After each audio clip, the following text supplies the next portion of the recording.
Peace, peace, peace, peace, peace, peace. What's good? What's good? Let the population populate. What's up, fellas? How we feeling tonight? Chilling. Special Full, Monday edition of the RSC. Know what I mean? full of some Thai food, got some tequila. I'm live from the car phone parked up. You know what I'm saying? I couldn't miss this episode for nothing, man. You know what I'm saying? Out You in heard? Harlem and shit. So There you go. I had to make Uptown. What sure up? we made this episode happen. You know what I mean?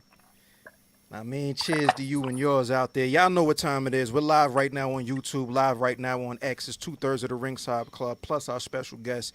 Now, before we get into any introductions and reintroductions, this is the part of the show known as Survey Time. Then we're going to get the show started. But WWE draft is going on right now. Seems like a lot of people are staying put. There might be a move here, might be a move Worst there, but draft. nonetheless, it just seems like these rosters are staying in place. So the question to go around the ring before we get this show started: how many weeks are we giving the WWE draft as far as relevance goes? As far as before people actually jump without any reason? Like how many weeks? How many weeks? How many weeks? I'm saying we got a good like 2 months, maybe Two. two It's months. it's eight. You're saying before by July. Yeah, I'm saying like by about July, mid-July, somewhere around that region of time before SummerSlam, but not really that long. SummerSlam is August 3rd. Yeah, no, that probably Because I was gonna say Money in the Bank is July 6th, and that was kind of where my brain was at right now. Assuming that it's gonna be both brands able to be in on the respective briefcase matches. What you got, Chap? Going by SummerSlam, right between Clash at the Castle or Bash at Berlin. No, was it Bash at Berlin? In between Bash and Berlin and SummerSlam, the draft will absolutely not matter anymore. Like we will So, just be talking about everybody on every brand. It's SummerSlam. It's a big effing deal. I don't see us caring about brand warfare. Even up to SummerSlam, I don't see any of this Raw versus SmackDown. I don't see any of it happening. So in typical draft fashion, none of this shit will matter. In an AO voice, what draft? What draft? I don't What know what draft? draft is going on, but I know what show is going on, so let's get it started. Peace to y'all, it's the Ringside Club Paul. A.O. Blame Boogie, Chad Law.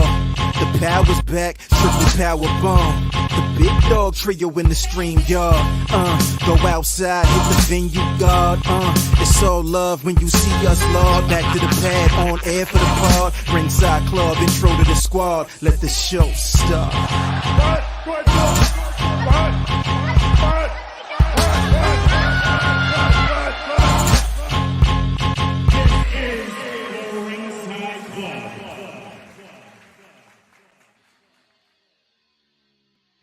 Peace, peace, peace, peace, peace, peace to the gods, of course. Peace to the earths, man. Special Monday edition, Monday alert. The RingsideClub.com is where you need to go for all that you need to know. But we're here right now, live on YouTube, live on X. We got a special guest in the building. Let's just let everybody know where they can go though. You can follow us across all social media. That's TikTok, that's the X or Twitter, whatever you're calling it this week. We're on Instagram. We're everywhere. Make sure you subscribe on YouTube, Apple Podcasts, Spotify for all the audio. Tell a friend to tell a friend. That is them again. And peace to Bug, of course. He's out on assignment. But we're here right now. My name, of course, 2 letters. I don't know how loud that was. We ain't doing no kind of sound check, but you know what time it is. Chad, what up? Kid. CHADLAW, Young Gaddafi himself, the reigning and defending RSC predictions heavyweight champion. And what would I be if I wasn't live from the car phone? You know what I'm saying? I done gave y'all 30 episodes from the studio spot, but now when I'm out on assignment, I still got to hop in the car and do the work. You know what I'm saying? We still got to make it happen. I'm fresh off some Thai food. Shout out to East Harlem, holding it down. P.O., Fio. I don't know if I was saying it right, but I think I said it right. The plates was delicious. Much love to our Thai listeners. We got a special edition Monday night episode for y'all, man. This is very rare, but expect a couple more special editions on the way, man. It's going to be a very active summer on the way for y'all. It's the RSC, the Almighty. This is episode 84. So we kind of jumped the shark a little bit, you know what I'm saying? This is a Thursday joint, but it's like, fuck it. This got to count anyways, right? You know what I'm saying? This ain't the Nah, bubble it is. shit, but it's, I mean, Yeah. this count. Just count We right. It's 84. we here having a good time, man. Representing Black Wrestling, representing the Ringer senior editor over at theringer.com, plus co-host of the Ringer Wrestling Worldwide. My man Khal, what up, boy? What's popping? What's popping? I'm glad y'all counting this as a real episode. Of course. I This will is hope. canon. I hope I'm canon. I'm not just like a special guest that kind of, Nah, this is the popped real up, but it don't really matter. Nah, shouts out to y'all for having me. Peace to the squad of Black Wrestling. Peace to the Ringer Wrestling Worldwide crew. Yeah, peace everybody tuned in. Shouts to y'all. It's gonna be fun. Hey, I appreciate you for coming through and hanging out with us, man. We shared a couple of blurry beverages in Philly. We ran into each other and all that. Yes, we did. Yes, we did. I appreciate you for coming through, bro.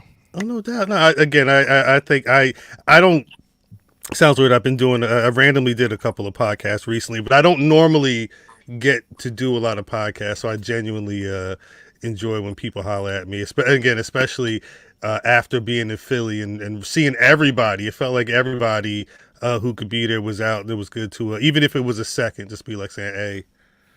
That's our Appreciate South you. by Southwest time, and I love it. Like, it's a great time to connect with everybody on the wrestling side of things. Everybody's outside, everybody's interacting. It's a great community, especially on the Black wrestling content side of things. We always definitely hold each other down when it comes to the support, and just wanted to reciprocate that. So he was like, "Yo, we got to just make sure we got Khal on here to, what I'm saying, show that we got that allegiance going on. This ain't just like no tribalism shit."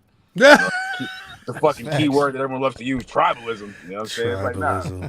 It's like, nah, we all fuck with everybody's content, man. Salute to the Black content creators. Facts. Especially the consistent ones, man. We consistent. That's the thing. Y'all consistent. Y'all done showed the way. Y'all done paved the way for a lot of people. So, you know what I'm saying? Just want to come in. Make sure you got your flowers too, King. I appreciate. Yeah, I think that's the thing.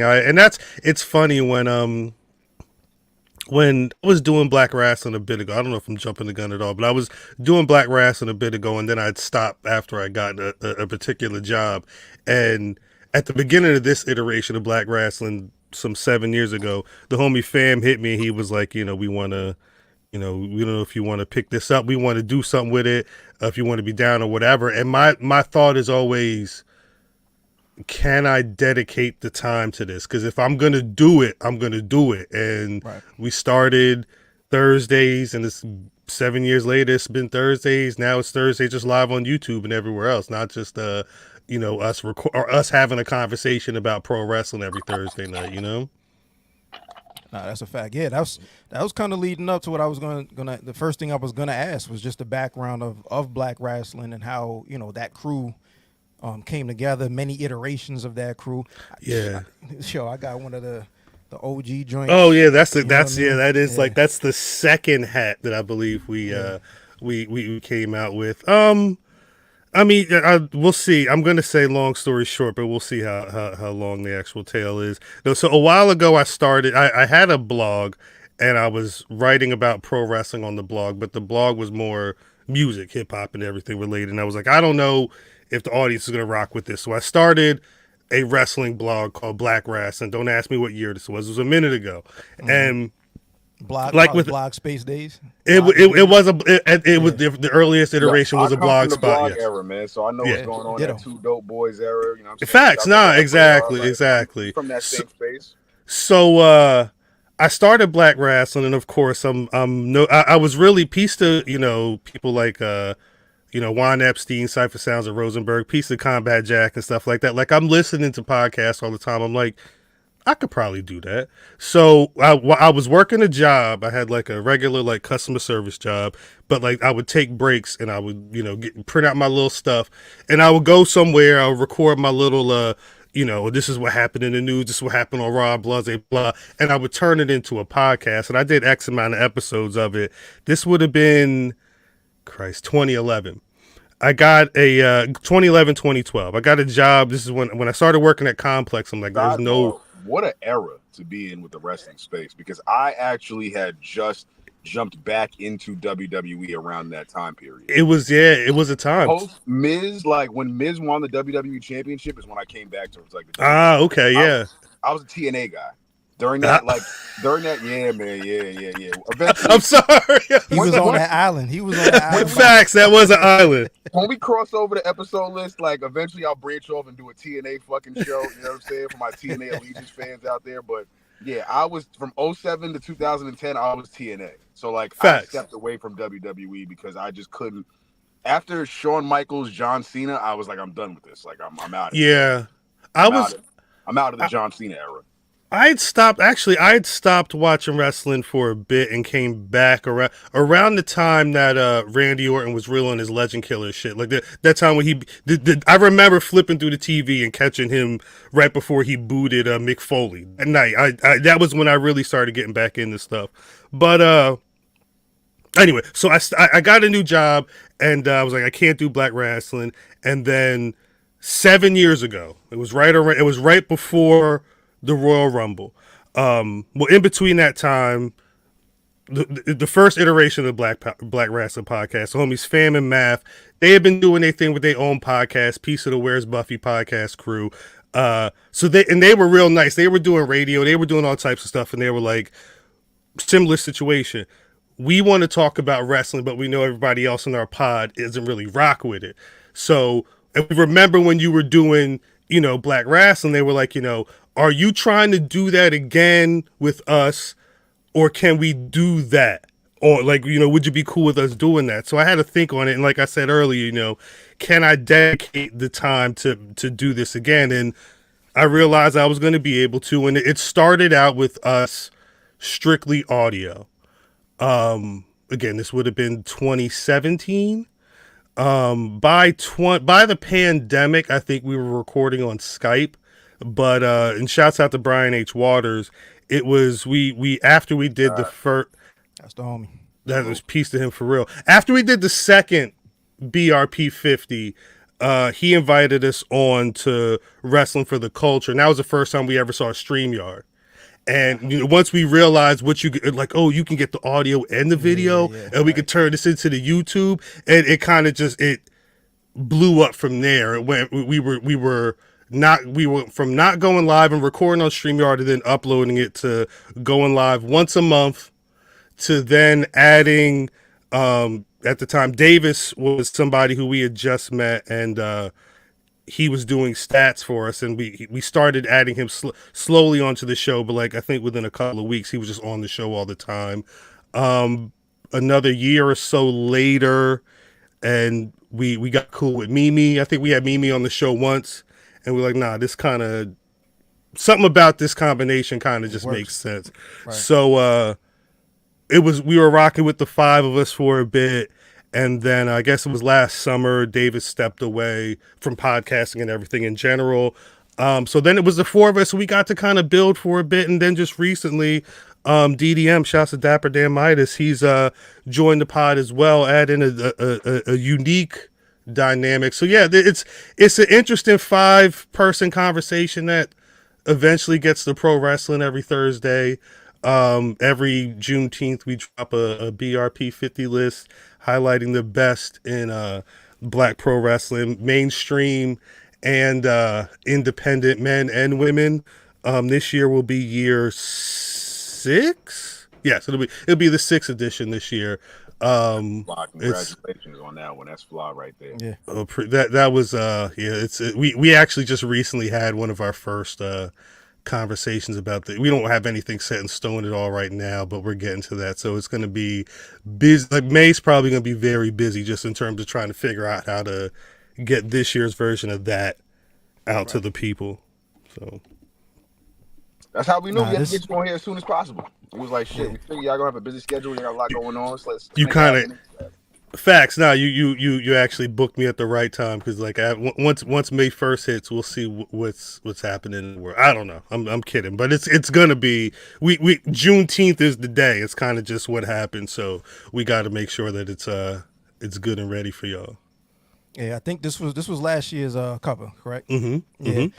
And like the BRP 50, I'm pretty sure anybody that's watching right now knows exactly what the BRP 50 is. But it's like one of the dopest things is like, you get the 1 to 10, 1 to 15, and we're kind of all familiar. But once you get to that space where that's a name I'm not super familiar with, that's the coolest shit to me about the list is the discovery part. You know what I mean? It's almost like any countdown as a DJ. I come from a DJ background. Word. Being able to to play music for somebody, play a set and like, yo, what's that? It's the same thing with this. Like, who is that? And then you start going out to some of these shows and recognize these names. Like, for example, we were familiar with Jay Bougie because we're from, we're from up here. He's from the Bronx and all of that.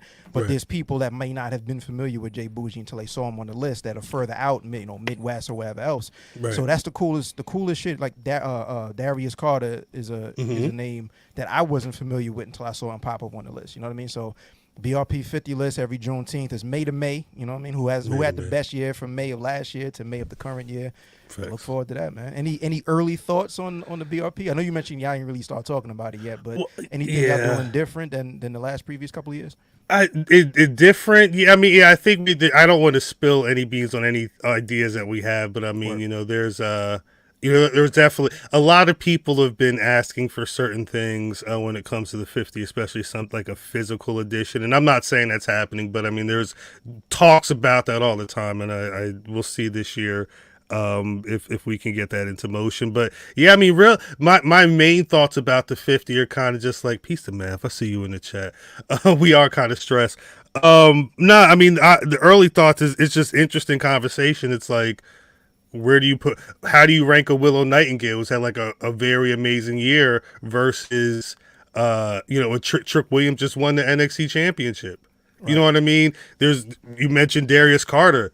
He was number 15 on the 2023 list. So and he's damn sure been in the conversation, especially when it comes to like the black independent wrestling scene. So in it, like previous years, it's been easier because it's like, all right, Bianca Belair's the champion again. Yeah, of course nobody's been better than Bianca Belair May to May. But like now it's kind of, we haven't had like a black world champion with like a decent reign in a bit. So the question is now, how do you quantify their accolades? Like are you high on Carmelo Hayes, so him getting drafted at a certain number, does that impact you more than say Jade Cargill kind of having a superstar moment on SmackDown but then not really doing much? Like this is the time of year where it's like, damn, what did all these black wrestlers do over the last year, and which ones really are shining? Who's going to make that front cover for 2024. But I mean, the folks that have been having a good year, like I said, the Willow Nightingales, the Carmelos, the Trick Williams, those are the ones where it's kind of like what makes sense for them amidst what everything else is going on. Absolutely. One last thing before we get into some current wrestling talk as far as what's going on. Got the draft going on. We saw Trick Williams as the new champ, so we're definitely getting to that. Mm-hmm. But you're also a co-host, friend of the show, Brian H. Waters, co-host over at The Ringer. We had Brian H. I just saw on damn near exactly a year ago on this. Oh, word. That's so what's we up. bump into that's family. You know what I mean? We bump into him all the time and all of that. That's like a more of a recent thing as far as it's from what I've been watching. Like, you guys have been doing black wrestling, and that's how I was introduced to you and the rest of the team. Word. But as far as like The Ringer, that's more of a recent thing, especially with the move going to being a senior editor. How long have you been over at The Ringer? You were at Complex previously. Yeah, I was at Complex for 9 years and some change. And then I started at The Ringer July of 22. Mm-hmm. As a senior editor. At the time they were handling a lot more pro wrestling content, so I was, I had my hands full. There were weekly columns, there were all these types of things that were going on, but it was that and whatever other duties as an editor you have. Any movies coming out, TV shows coming out, there's a piece you got to cover it, or you got to figure out a way for someone to cover it. But gosh, it's been about a year, almost a year and a half. Last January is when, at the time it was Wednesday Worldwide. They said, hey, we're going to, have you guys have a show. And myself, Brian H. Waters, peace of Brian, and Ben Cruz, shouts to Ben. We started, having some dark matches, as we called them for a minute. Yeah. And, and then kind of just, right. Well, the thing was, like, I didn't really know Ben. I knew Brian again. I've known Brian H. Waters going on 4 years now. I didn't know Ben Cruz from a can of paint, but it was cool to we spent maybe like a month and a half, almost 2 months, kind of just working on what the show would be. And as we did, you know how it is. You do talking about that consistency. You do something every week. You start to understand people's rhythms and who people are, and it's been really dope. The last thing I expected was to be doing a weekly rest pod at the Ringer when I got the job, but it's been a dope experience building with them because it's gone from, being one of the shows on the network on the feed to going to WrestleMania. This year we were, on stage, talking to Dominic Mysterio, talking to Naomi, R-Truth. It's been, there's been interesting things we've been able to do because of the work that we put in over the year. That's fire. Congrats to everybody over at that squad. I gotta ask, somebody who does my Law Takes is my signature recaps of every single wrestling show that goes on 6 days out the week. That's pissed off many of women in my life because it's so much wrestling that I have to watch on a daily basis and recap. How do you balance the consistency of doing wrestling recaps on a consistent basis with the actual life outside of wrestling? Well, that's the thing. It's kind of like especially on a blogger tip. How do you balance that? My wife understands that, it's been a thing. We've been together, all love and respect to her. We've been together 20 some years, and she knows Monday nights are kind of, that's not a night where you really, but I mean, and I feel bad because it's now morphed into wrestling's literally on every night, bro. Trust me. I've gotten into many of arguments with my ladies about I have to watch wrestling consistently. At this point, you've got Raw. Now NXT is very serious. Dynamite is always our weekly Saturday Night Live. You got Ring of Honor and Impact. I'm an Impact guy, so I tap into Impact. Of course, holding down the Ring of Honor side. Friday we got SmackDown. Saturday now we got Collision. Sundays we might have a pay-per-view, so that's kind of the off day. You know what I'm saying? Right. It's a lot of wrestling that we have to digest and cover on a daily basis now. It's very serious. You know what I'm saying? Very, very serious for us. You're right. But I think it's just figuring out what's the most important. When we were recording on Wednesdays, we were specifically hitting on NXT and AEW. So I knew that I had to watch NXT, and I knew that I at the least need to be abreast of what was going on in AEW. We record on Thursdays, so I'm not gonna sit and be glued to the screen on Fridays for SmackDown, except for with something or Saturday morning. SmackDown be better than a lot of Raw sometimes. I ain't gonna trust me. SmackDown be flying SmackDown. I understand. Be flying by. Friday is one of those nights where locally things be happening though. It's I remember a Saturday my wife had a little function and shouts out to cell phones. I was watching the first half of this year's Royal Rumble on Peacock on my phone at the bar because my wife was, she was going out with the squad. We was going out for a bit. Shout to the PC too, by the way, because the PC actually definitely makes it convenient to actually watch these shows now. You don't got to go home and actually see that. You can actually enjoy the app while you out wherever you at. So I do find that very convenient. That and the midday pay-per-view. Saturday pay-per-views are interesting, but this Saturday we've got the France pay-per-view, and that's on at 12:30 our time. That I could watch all that, get all that information in. I'm excited. And then 3-4 o'clock the day is yours. Yeah. You got the rest of the day to move around.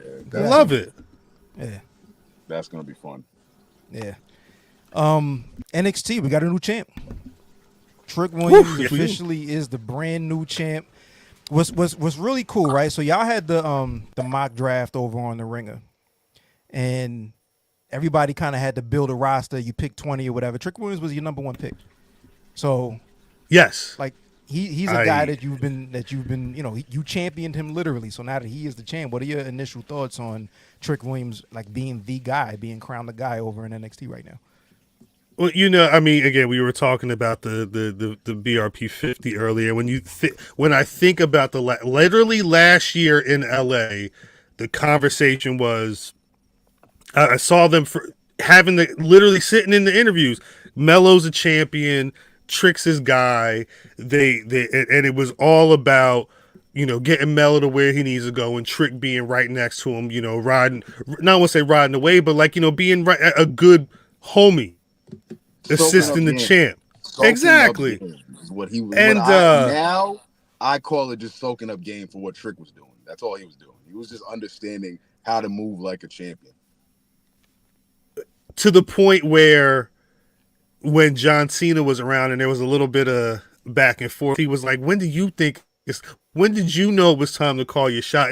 But I say that because the story that they were telling from like Mania last year throughout Melo losing the title and kind of Trick's ascension, I don't want to say you don't see people get turned into stars all the time, but it's kind of rare that you got someone who you wasn't even thinking about really wrestling like that to being the guy in the promotion. And it took a little over a year, but really it took whenever Whoop That Trick became a thing at the Performance Center, that's when you're like, oh nah, there's something different. Because on Twitter, I know they could be cracking on this dude. The jokes could be coming left and right, but you could tell that in the Performance Center, they bought into the Trick Williams story.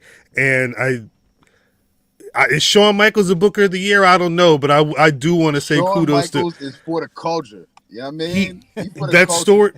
The way he worked Trick Williams to the top of the division in NXT has been beautiful. So yeah, I was, when I was building my team in the mock draft that we did last week, I like thinking about, well, what are these people going to be doing in a year or two from now? So I want Trick Williams being that, obviously, like, the crowd loves him, super cheer babyface, having to rise and knock some seasoned vet who's a champion off there's no better story. That, I mean, hell, we just had Cody Rhodes go into that story for 2-3 years. So I think being able to do stuff like that is cool, and it's going to be interesting to see what they're going to allow Trick to do, because he's still got a lot more room to grow. That's the other thing. Like, this is literally the beginning. I'm excited 100%. for Trick and Obafemi. That's gonna have Black 100%. Twitter on fire. When it's It time was for amazing. Trick and Obafemi, it's gonna be insane to see everyone's reaction. Like, nah, we got two black heavyweights just going at it. What is this, boxing? This UFC? This is crazy. You know what I'm saying? Like, NXT gonna be cooking when we get to that point. Like, when it's Oba and Trick headlining, ridiculous. Think about that though. Like, think about, like, because I mean, and it's no disrespect to Carmelo at all, because I love Melo being up here, but Trick, and when I talk to homies, whether it's Math or BRP or anybody, it's like Trick feels like I feel like that's one of my older cousins who like ran track or something like that. Like, the way Trick carries himself, it's a little different. I don't know if it's the locks. I don't know what it is about Trick Williams, but he's just got a different way. Talking about Philly, every time I saw him, the last time I saw him, he was with DNA and Tay-Rock. Like, he was just walking around with battle rappers. Like, he's just like a different type of dude.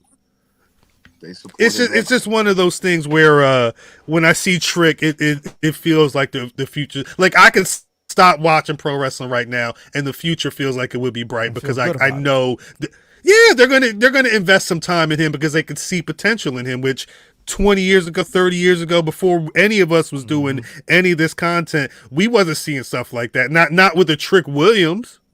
You feel what I'm saying? Like, Trick is supposed to be the face of the CW network with NXT moving forward. So I think that's a really, really big, like holy shit, like, wow, what an article to read. You know what I'm saying? Like, what an article to read. What a time to be alive to see that. Yeah, that's gonna be dope. You know what I'm saying? I gotta say though, I am not looking forward to the Trick and Dijak. Well, Dijak ain't too bad, but Trick, and I said it on Thursday. It was Trick and God damn it. I know I wanted a whole diatribe about it. It was Trick and somebody that Might have been Baron Corbin or something like that. I just think we're gonna get Trick and somebody that we don't want to see for the whole summer, and I'm just like, this isn't gonna be fun. Like this might be a little shit. It's the revolving door of the NXT main event scene right now because I'm super tapped in. So it's like I always feel the NXT main event scene right now needs a shot in the fucking arm. Like I was just telling AO on pre-pro, I was like, yo, can they draft Rey Mysterio to NXT? Like they need like something. He can help the main event division in NXT right now because Trick could have that division on lock, but I think it'll be by default because there's no real competition. We just came off of the Ilya Dragunov revolving door of a title reign between him, Melo, him, Trick, him, Dijak, him, Melo, him, Trick, him, Dijak, him, and Tony D'Angelo. Right. It's just a revolving door in that main event scene, and they really can use a boost out there, like when it comes to that whole division. So I'm interested in seeing what Trick's reign becomes of, especially with this Melo call up. Is Melo going to be back here in NXT every Tuesday? They still got to have more of a feud. You know what I'm saying? Like, I don't think that shit's over unless they really end it. If they ended it right now, I would actually be pretty satisfied. I'd be like, you know what? I'm cool. Let Melo do his thing and then let Trick do his own thing. Like, and then if they come back together at SummerSlam, that's actually fine with me. Like, that's fine because they took some time apart and now Trick or Melo is like, yo, son, I want my title back. Like, and I still don't fuck with you. So what's up? So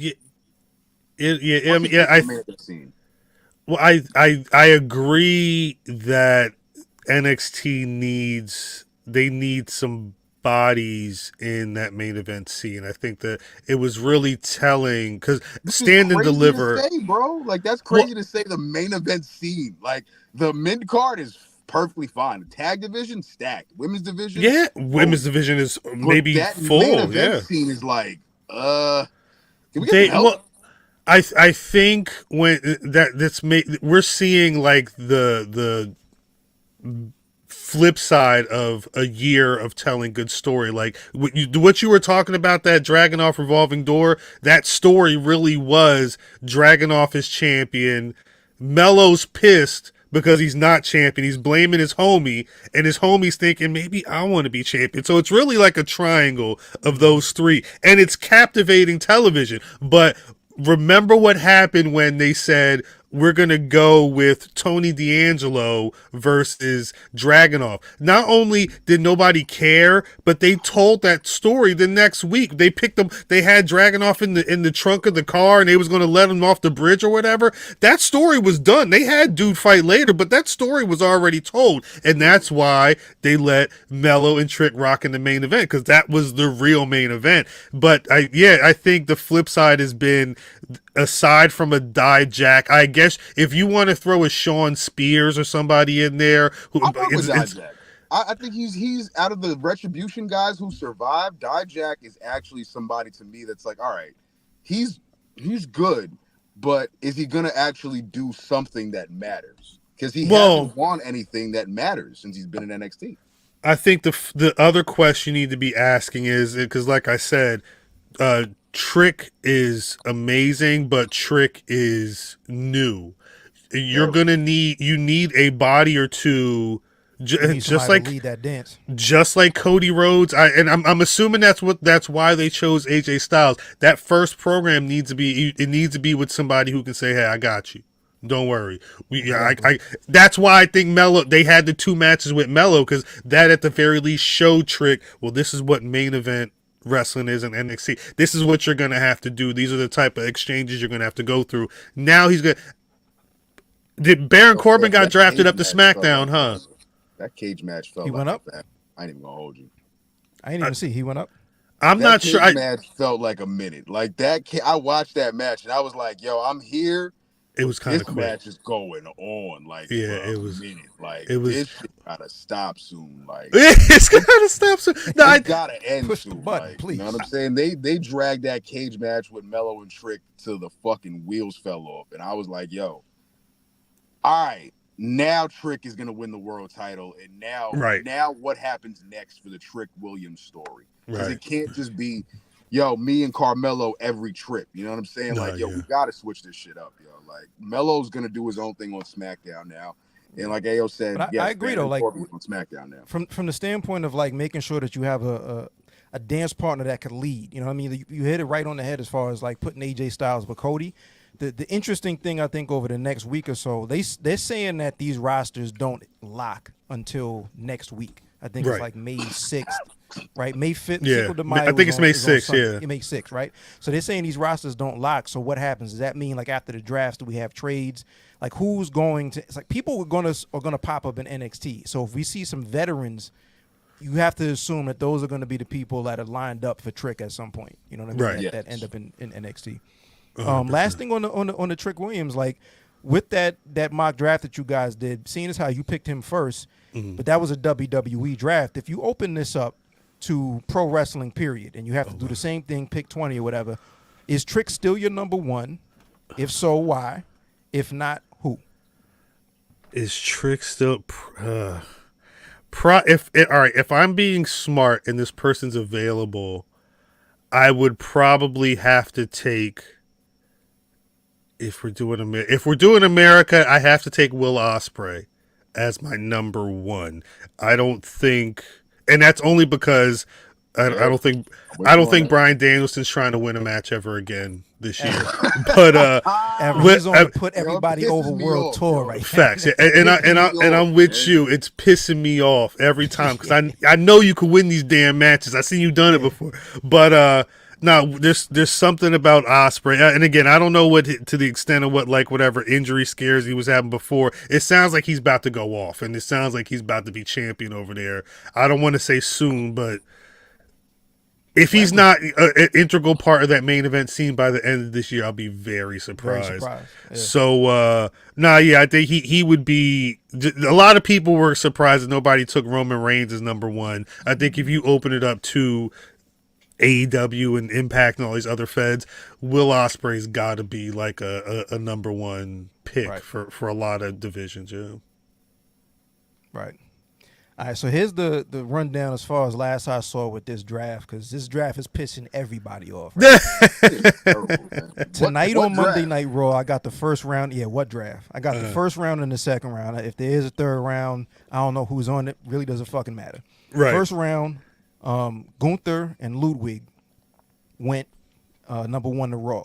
SmackDown, Jade Cargill. So automatically stays put. Raw gets Damage Control is the third pick. So they're moving from SmackDown. Even though they have the tag team titles, the entire faction's moving to Raw. So regardless of tag team titles or not, the whole faction is moving. And then finishing up the first round is Kevin Owens.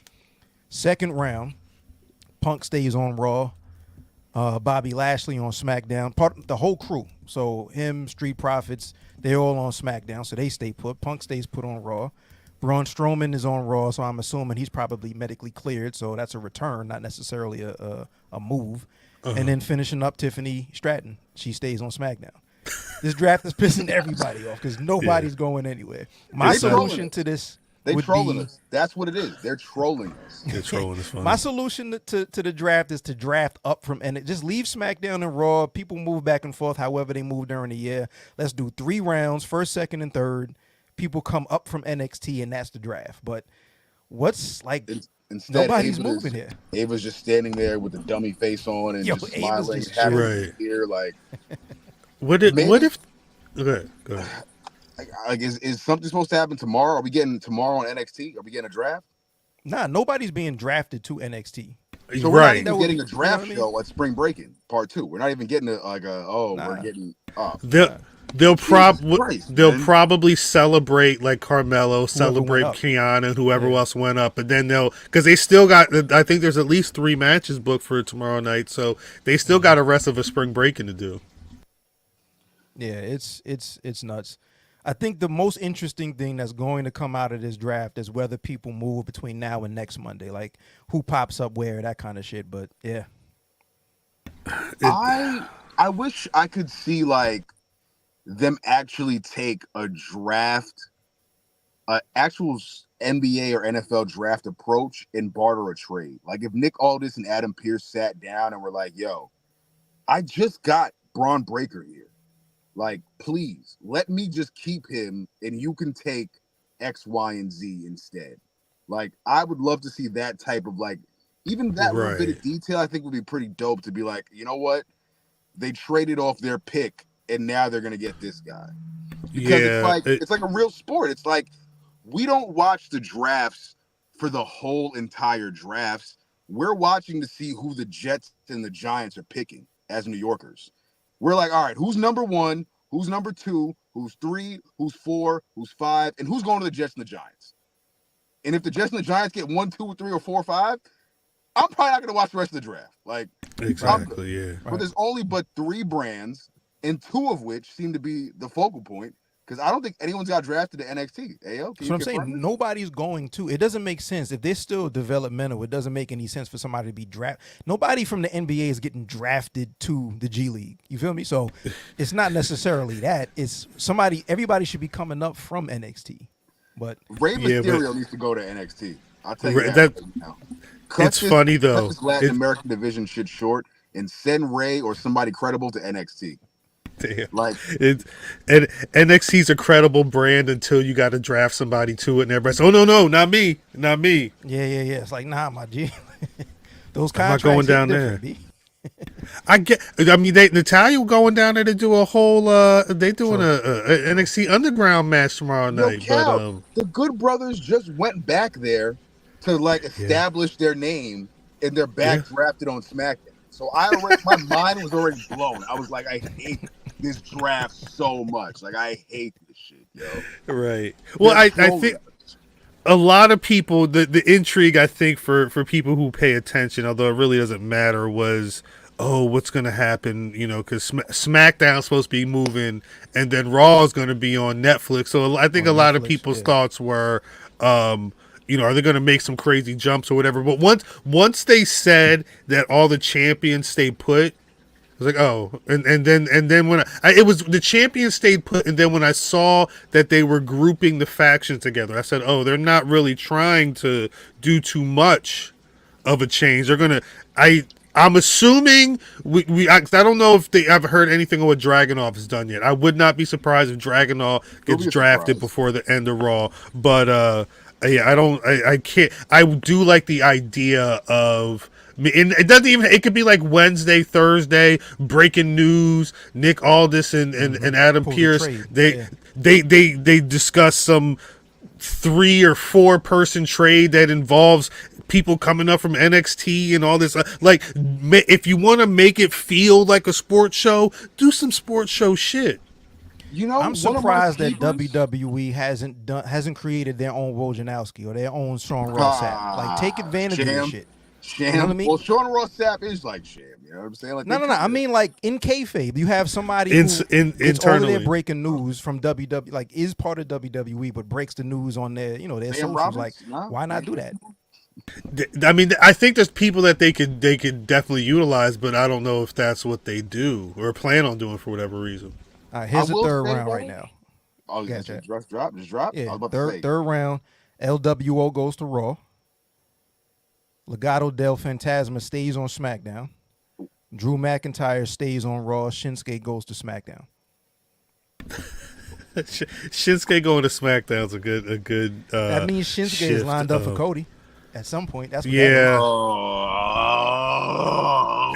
I also assume that means we're getting Ray and Dominic very soon. Then, like, whenever Dominic's ready. Wait, so does this mean that the Latin American division's like not going to be a revolving door? Yo, no, you gotta chill with this shit. Fam, it is the Latin American division. I'm not saying anything that we don't already see. I'm urban. It's fine. It's the Latin American division. I wish there was a Latin American title. Like, honestly, like, but that they wrestle each other anyway. Yeah, they wrestle each other. They go on the Raw. Week. They go on the Raw, and Legado stays on SmackDown. At least for the next week, they'll interact with each other, and then they're split up. Okay, so Andrade's on SmackDown now, and LWO as. Mm-hmm. But does that include Ray, or does that include Zelina, Joaquin, and? No, that's the whole squad. Ray goes. Yeah, Ray, Zelina, the whole squad. And what's interesting right now is really sucks, actually. But what's interesting right now is, at least in this picture that WWE just posted, they still have your man Carlito as part of the LWO, even though he turned on him. So he got drafted even though they're feuding. Because they have 3 hours of Raw to kill. So, what's a Rey Mysterio Carlito match 4 times for the next 5 months gonna look like? You know what I'm saying? What's a Carlito versus Joaquin Phoenix at 9:30 p.m. gonna look like on Monday? You know what I'm saying? Like, that's fine. I agree with this. Dom should be the one to retire. They got to do that mask versus career. Like they got to do some kind of, hair versus career type of match between the two of them. And I mean, he's gonna be the one to get Ray out. I'm really sick that Zelina's not gonna be able to be paired with Andrade now. Like that just fucked me up, yo. Like that fucked me up, son. I thought we was reverting back to our NXT standards. Like that's crazy. I think the standard is if because I don't think Charlotte Flair I don't think she's even eligible to be drafted. If she's on SmackDown, Andrade gonna be on SmackDown. I'm assuming that was a thinking there. I'm saying now, like that was the because he was he on SmackDown before? No, he was on Raw. Yeah, I think they specifically moved him over there because of that, and weren't even thinking about a Zelina or any. But that's what makes me wonder how much actual thought was put into this, because it really feels like the NFL draft is this weekend. The draft happens. Let's just do it. I mean, hashtag WWE draft. What you want to do? They had that shit over a couple of fucking White Claws and said, "What's good? What you want to do?" I will say, my dark horse for this whole draft is Dakota Kai and Braun Breaker. Those are my 2 men and females so far. Dakota Kai is going to be an amazing, amazing heel on her own when she actually gets away from damage control. I've been championing this in the Law Takes for many weeks. I've been saying that Dakota Kai on her own, when she finally stands on those legs, she's going to be very credible in the women's division as a monster heel who's like the snot. Like, remember how we felt about Alexa Bliss at one point when she was that really annoying heel woman wrestler, but she was like, damn, she's actually pretty good, and she's kind of getting over to the point where the fans champion her. Like, that's where I see Dakota Kai going away from damage control. So her being on Raw now, I think is going to do wonders for her actual career and her year. And Braun is going to be amazing. I just think it's got to be a matter of when he's going to win the World Heavyweight title. Like, he's going to win that thing relatively, maybe not soon, but I think in the next 12 months we're going to be seeing Braun Breaker win the World Heavyweight title with ease. Maybe end of the year. Maybe end of the year. I could see it. I'm happy he's on Raw. I just think it was really pointless for them to spend all those weeks of SmackDown with Nick Aldis, we got to sign this contract, Braun, and then it's like, all right, you signed, and then you're drafted to Raw. You know what I'm saying? That was crazy. So you know what? In kayfabe, whoever drew that contract up should be fired expeditiously. You know what I mean? There wasn't a clause that keeps him here. You know what I mean? He was here for all of 3 weeks and barely that because he had to defend the tag titles. 1,000%. I think they missed the mark by not having Braun Breaker and Baron Corbin stay together, though. I think that was crazy. Wolf Dogs got over. Yeah. They got over, and I think they would have been a very good shot in the arm for the Raw or SmackDown tag division and could have believably taken the tag titles from whoever the champions are at the time they got the tag title match. But it's going to be interesting to see where Baron Corbin goes on SmackDown now. Now that he's back, now that he's had his rejuvenation, he's a fan favorite. What the fuck happens with Baron Corbin next? Because there's only but so many titles to challenge for, and I just don't see Baron Corbin being at the top of any of those lists as contenders. Right. He's a TV challenger for Cody. That's a SmackDown episode. But he's actually a face. He's over now. People fuck with Baron Corbin now. Yeah, but I mean, again, that's NXT in that world. I think once you bring him up, he's a perfect heel. He's a perfect person to have a little SmackDown feud with Cody. I think that's what you do with him. That's what I would do with him. I don't know what else you do with Baron Corbin at this point, unfortunately. Yeah. I was kind of surprised they brought him back up. I think he was much better utilized. I think that's the one thing I fear with Braun Breaker is Braun's dope. I don't know what Braun's character is. So when hearing his Goldberg, just don't even think about it. Just Goldberg. That's it. He's one of those guys who I almost wish there were more managers around, so somebody could just say, "Hey, go kill." Because when he be talking, Estrada. I'm saying I don't know if they gave him a character yet, so I don't know if he knows where he should be speaking from. But right now, it's kind of like he's kind of half down with the fans, half like serious. He's just doing shit. Yeah. You know, He's basic. His whole character is just a really, really intense nephew and son of the Steiners. You know what I mean? Right. That's really it. And they got him out here doing these squash matches. That squash against Cedric was disgusting. Like, the fuck are they doing with Cedric, bro? I don't like it. him and know what I Ashante mean? got drafted to SmackDown though, right? They're on SmackDown, so they'll probably be fodder on a random episode like this Friday to A-Town Down Under. I don't like it. I don't like it one bit. Braun Breaker's character would really be interesting if he wasn't being compared to Ruthless Aggression John Cena right now. Like that early John Cena right now is what people that are still getting acquainted with Braun Breaker are saying. They're like, he reminds me of like John Cena, like in that early era when he slapped Kurt Angle and like got over, like and he started to like do the thing and thugonomics. And I'm like, but now I'm curious of like, where does the Braun Breaker go? It's like, is he going to be the suit wearing Batista? Like, could he be Batista? He could be Batista. Where He could does be Braun? Batista to somebody. To somebody's faction, that is. He's on Raw. Yes, he's on Raw. Please stay So away that- from Judgment Day. No Judgment Day. No Judgment Day. Well, yeah. So then, what's the? I don't know. Who's the people that he's going to beat up? That's a good point. This is a topic that we might not have even discovered or touched on, but outside of Judgment Day, I love the fact that we can probably fantasy book a new top heel faction in Raw, and I'm actually looking forward to seeing if they even touch on that because we don't have anyone outside of Judgment Day, and Judgment Day don't got too much time left on the clock. Yeah, it's So all right. I'm like, Right. there's no authority. You take away Judgment Day, Evolution, Shield, Wyatt family, like, you know, all those historical groups. But like, all right, there's no real faction, heel dominant faction on Raw if you take away Judgment Day. So I think Braun Breaker will end up as one of the muscles for an upcoming heel faction on Raw. I'm gonna say that now. I'll say that now. Who else is in the faction? No fucking clue. We'll gauge after Cinco de We'll Mayo. figure the faction out. Yeah, when the draft's done, we'll figure it out. But We're going to figure the faction out the same way they're figuring the draft out, on Right. foot. We're just going to figure it out. Throwing darts at names on the wall. Yeah. Got a few minutes left. Not to take this in a completely different direction, but last week, the wrestling community lost somebody like really, really special to a lot of people. You know what I mean? I tweeted this out when I saw the news. You know, rest in peace, of course, to talking about Trey D from We Love Wrestling. pour one out for the I didn't homies, know man. him. Yeah, I didn't have a relationship with him. We had never met, but I remember just always his face was always familiar when I would be at different spots. But like, you know, I see his face and all of that. But I tweeted this out, like, even though we didn't know each other, I know a lot of people that knew him, and you being one of Right. those people that had a relationship with him.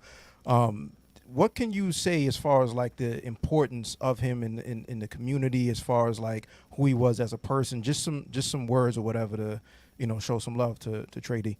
Oh man! First, I mean, the fact that he called his brand "We Love Wrestling," like it's when it sounds so simple. I was saying this the other day. It sounds so simple, but I think that's what made it work. Was he was never coming from a place of anywhere, but being passionate about pro wrestling. I wanted Black Wrestling. We recorded something with We Love Wrestling back in August of 2020. That was the first time. I never knew Trady before then, just to him. We recorded we did like 45 minutes. It was a part 1. We never did a part 2. And then I think we talked for like another hour just about stuff after that. And I think ever since then, my joke was always that he got on in matches because he really, like you said, Ayo, he was everywhere. Right. If you looked, if somebody had a birthday, he probably had a photo with him and Shawn Michaels or whoever. If there was a new independent wrestler that y'all just hearing about, he knew about them a while ago. If you're talking about the Renegade Twins, I specifically saw Sky Blues rise from an independent wrestler to where she is right now in AEW through We Love Wrestling.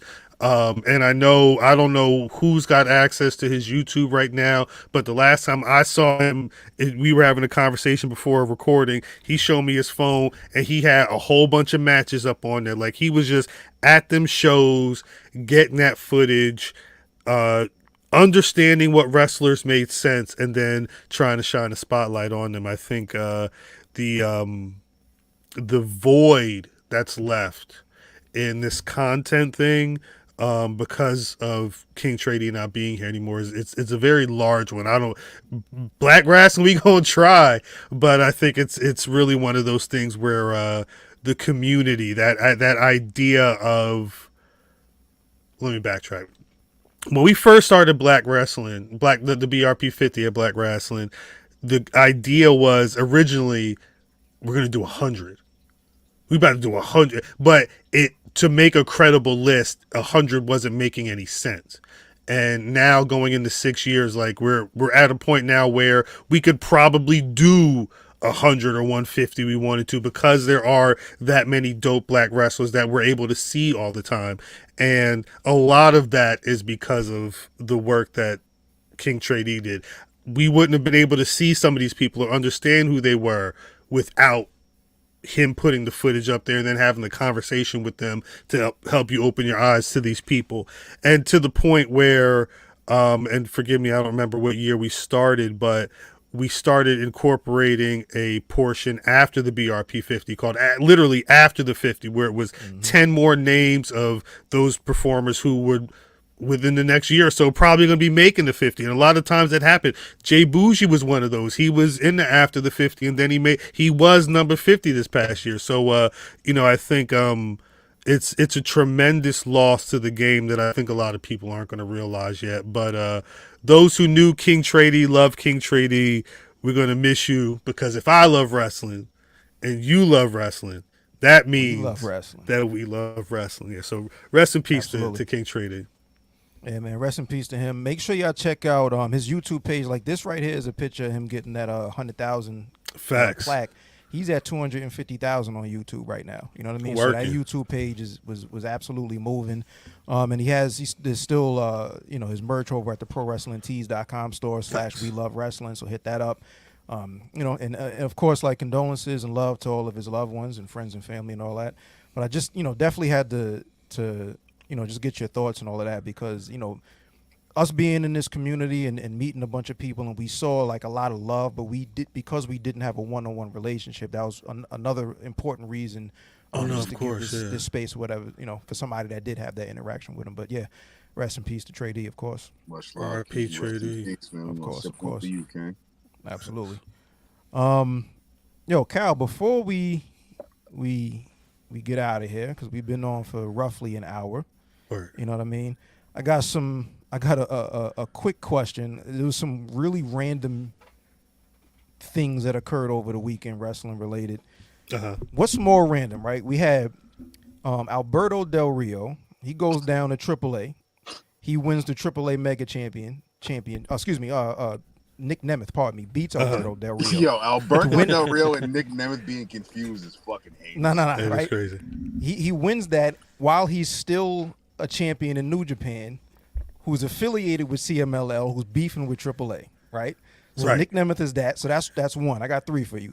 2, Darby Allin gets hit by a bus. And then 3, Joe Hendry's TNA theme music goes to #1 on iTunes. Like, he's actually selling, like, Joe Hendry's I Believe in Joe Hendry record is #1 on iTunes. At least it was over the weekend. What's more random? Like, what's the more random story out of those 3? Well, I'll say this: I saw that Joe Hendry was trending. It wasn't for a totally different reason, and I'm not as big into TNA Impact, so I definitely had to Google who Joe Hendry was. But the Nick Nemeth is on an award tour right now. I don't know why he is the one, but he's the one. So I think the seeing it was the image of Darby Allin's face. Crazy. And then seeing the headline that he got hit by a bus. I'm assuming he was on crutches still at the time, because he's been out for a minute, right? I think he's still rehabbing his foot. He broke his ankle, He I just saw couldn't make somebody it. say this is guy telling him to sit his ass down. Like, you're never climbing Mount Everest, my boy. Yo, the internet said he was better off climbing Mount Everest. Actually. But like, yo, he actually should have just climbed this shit at this point because you got What hit would- by a bus and broke your ankle. Yo, like, who gets hit by a bus? Who gets hit by a bus? Was he too slow, or the bus didn't see him because he's a shorter guy? Like Short. what happened Probably could there? have been the case. Probably could have been the case. I don't Hit even by know, a bro. bus. He's one of them dudes that might have been playing Frogger, just trying to see if he can just dodge in and out, and it just ain't worked this time. Well, it's so he was supposed to be. He did all that crazy stuff before trying to climb Mount Everest, and then broke his foot in the process. Yeah, correct. In the rehab, sit his ass down is right. The rehab, I thought he wasn't going to be maybe skateboarding when he was ready. Is he going to be able to get back to wrestling? The way he's moving, like he's picking up a new injury every couple of months outside of the ring, so he might Hit not by ever a make it back, bro. Bus. He got hit by a bus. His He'll face never looks finish crazy. the story with Jay White. He'll never finish it. Never. Never. Hit by a bus is crazy. I mean, hey, get well soon and all that stuff. But yeah, maybe I don't know what was that important there for him to be in New York, to be walking around, to be getting hit by a bus. That was Hit so by a random, bus, bro. bro. I was like, wow, this is all over my timeline, huh? Yeah, Yes, yeah, Crazy. Crazy. It was That a look picture on his is- face. That picture is heinous. Alberto Del Rio or Alberto Patron being confused for Nick Nemeth was fucking crazy. Nah, that's my bad. I mean, That was peace crazy. to But peace to whatever was in this cup. I mean, peace to Nick Nemeth, though. Nick Nemeth is definitely having his run right now. I think it's dope to see. You know what I'm saying? It was long overdue. And let's he's act doing like it for the love of the game right now. let's not Got act like to. we didn't see this coming, yo. Like we knew this was gonna happen. Pause. Like we saw he was going to actually take over the indie wrestling scene once he got released from the shackles. Like Yeah. I had a feeling like, all right, AAA, New Japan. I thought he would have did CMLL. Like I thought he was gonna go everywhere. TNA, he's already there right now. Oh my god. Oh, him and Matt Hardy are fucking blowing mine right now. Like that. Like TNA is going back to like LOL 2010. Like Oh no, really bad. Like you're not hyped though. I was fucking with Nick Nemeth being there, but I pegged it as Nick Nemeth challenging Moose later on down the line, bound for glory. Not getting this out the way at the worst reviewed, lowest selling TNA pay-per-view with a Matt Hardy return. Like I was like, nah, keep Nick Nemeth strong and let him wait till Bound for Glory when he can actually get there in October and realistically take the title from Moose. And it's like, finally we get this. But they wasted it. They threw it away and gave us Matt Hardy's deletion return. And now Matt Hardy and Nick Nemeth are tag teaming against Moose, Eddie Edwards, and Brian Myers. And the TNA main event scene might be right there next to NXT's main event scene as far as, can anyone help? Anyone? Maybe NXT and Impact need to do some trades. Yo, that's the real. Yo. Yeah, that's Yo. the real. yo. I didn't think about that, but that right That's the help there, button right there, B. that's a good one. And then Joe Hendry going number one on the iTunes chart. Him and AJ Francis have been feuding since AJ Francis got the TNA. Oh, that's who AJ Francis been with the Cheez-Its? Yes. Him and Who Kid, they're feuding. So like they're in a nonstop feud. So they're probably gonna have their blow off. I saw match. Bun B pop up with him the other day. Bun B. That's crazy. Yeah. They're probably gonna have their blow off match in June at Slammiversary, most likely. You. Yeah, which is gonna be fucking feel like forever right now because we're still in April. So Yeah. we're not gonna get to their blow off match, and Joe Henry right now is going viral just off of the music, his catchphrases, his raps. This works. It works for Joe Henry. It's crazy he's not the digital media champion at the time that his record goes number one on iTunes. He was Missed opportunity. Missed opportunity. He was the former digital media champion. Crazy Steve beat him for it, and now the title is on Laredo Kid. So that completely shows you that TNA is just like, wow. It's on LOL shuffle. 2010. Crazy Steve is still wrestling over there. Yo, Crazy Steve on lost to shuffle. Laredo Kid, and Laredo Kid is the digital media. Laredo Kid is the North American champion of TNA. I just want to put that in parentheses. Like, he is the mid-card champion. Like, He's Impact's Obafemi is crazy. Yeah. Like the X Division is one thing, but like your mid-card title is like, yo, Laredo Kid is the guy right now. Like, That's all right, nasty. cool. That's not the guy who's number one on iTunes right now. You know, what I Right. mean? Like Joe Henry is getting over just on TikTok and wrestling communities online. Like he's taking over right now. So I wouldn't be surprised if Joe Henry is challenging Moose at Slammiversary. I'm gonna put that out there right now. Because of this pop this weekend, I can see Joe Henry moving up and actually challenging Moose once he gets past this AJ Francis thing. Because AJ Francis ain't going nowhere. He's gonna be here for a minute. He's holding it down in TNA. He's having a blast apparently. So Yeah, he's well. I think AJ Francis is able to get the recognition as a big dude that can have a personality down there because a lot of places don't know how to work with him. It's surprising. They'll say you got the it factor, but then when it's time to show it, they I don't know if that's a pause or not. They don't. nah, you right. You right.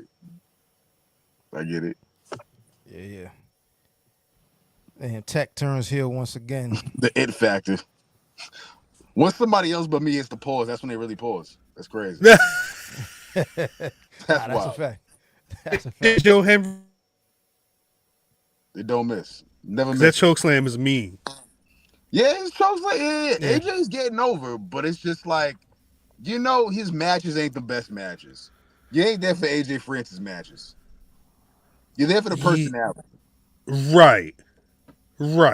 Well, but that's that all more power to him than to be able to get that off right now. Yes, because they're going to let him do that as opposed to getting lost in the shuffle and on the SmackDown with another group again. You know what I'm saying? Yeah, 100%. Yo, Khal, this has been a fucking pleasure. Much love, King. This has been a been motherfucking pleasure, man. Welcome anytime, of course. Before we wrap episode number 84, we got 84 in the books, man. We pop 85 is this Thursday as well. Y'all are on Black Wrestling. Y'all are on 835. We're on 905. But we got new episodes coming Thursday. But let everybody know where to follow you, whatever's coming up, what to look for. I think there's a new episode of Worldwide dropping, before Black Wrestling and all that. But let people know what you got going on. Yeah. Ringer Wrestling Worldwide Tuesdays. Sometime Tuesday we'll drop episodes. Black Wrestling Podcast every Thursday, 8:35 p.m. Eastern Standard Time. I'm at Khal on Twitter. At Black Wrestling on all the social medias, blackwrestling.com. YouTube.com/Black Wrestling. After you watch this, if you want to go over there and subscribe, hit the bell and all that stuff. Hit our Patreon. You can pay the 1, pay the 10, patreon.com/Black Wrestling. BRP 50, Juneteenth. That'll be the 6th edition this summer. That's all I got. Thank y'all for having me. I really appreciate it. This was a lot of fun. Absolutely. Yeah, appreciate you for coming through. Let all our content creators know, what I'm saying, that we are here, the RSC, the Almighty. We want to make sure that everybody gets that fair shine, you know what I'm saying? Everybody just wants to pair up and do these shows. So it's like, shit, we want to join the fray too.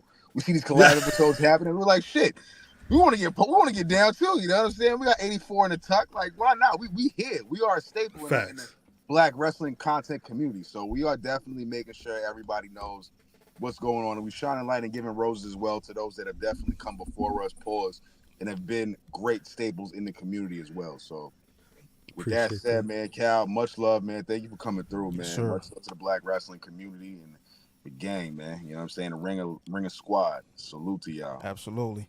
Y'all already know what it is. It's the Ringside Club. We out of here. The Almighty.